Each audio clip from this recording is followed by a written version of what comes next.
तो आज बात करेंगे ताम्रपाषाण काल के पार्ट 3 के बारे में। तो इस पार्ट में हम लोग देख लेते हैं।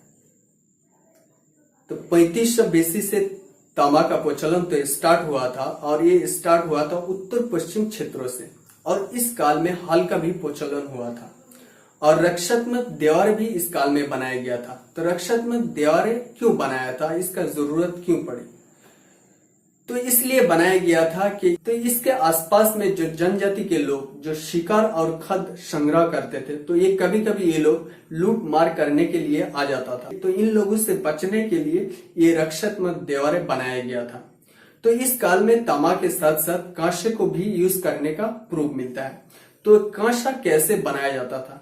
तो ये बनाया जाता था तांबा और टीन को मिलाकर इसको बनाया जाता था, और ये तांबा से भी ज्यादा मजबूत भी होते हैं। तो इसके बाद हम लोग देख लेते हैं कि मध्य भारत में जो कांता संस्कृति है, तो ये संस्कृति तो मध्य भारत से ही स्टार्ट होते हैं और ये धीरे धीरे फैलते फैलते महाराष्ट्र की तरफ फैलता जाएगा। और महाराष्ट्र में जो जोड़वे संस्कृति है, ये तो महाराष्ट्र ही से स्टार्ट होते हैं और ये धीरे धीरे फैलते फैलते मध्य भारत की तरफ ये फैलता जाएगा। तो कुछ स्थल ऐसे भी मिले हैं जहां पर 2-3 संस्कृति अंदर छुपा हुआ था। तो यूं समझ लो कि एक संस्कृति जो 200-300 साल तक चलता रहा और फिर उसके बाद ये नष्ट हो गया, फिर उसके बाद उसके ऊपर दूसरा संस्कृति बसने लगे और ये भी कई 100 साल तक चलता रहा और उसके बाद वो भी नष्ट हो गया और फिर तीसरा संस्कृति उसके ऊपर बसने लगा।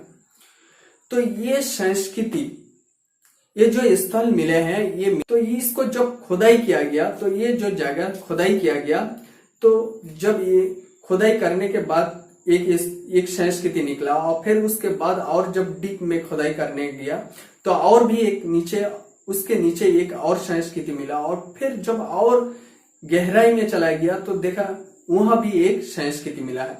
तो इसी तरीके से ये जो संस्कृति मिला है, ये 2 स्थलों से मिलता है। एक तो है ये हसीनापुर और ऐसा ये 2 स्थलों से इसका प्रूफ मिलता है।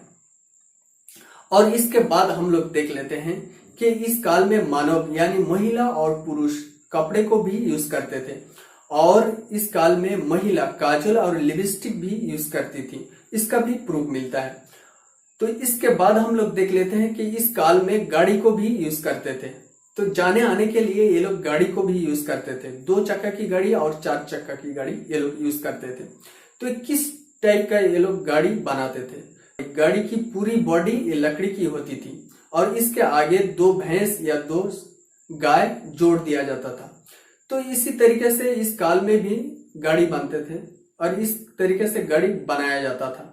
और इसके बाद हम लोग देख लेते हैं कि इस काल में एक्का गाड़ी को भी ये लोग यूज करते थे, इसका भी प्रूफ मिलता है। तो इस वीडियो को यहीं तक समाप्त करते हैं और अगले वीडियो आने तक आप लोग अपने ख्याल रखिए, और इस वीडियो को देखने के लिए थैंक यू सो मच।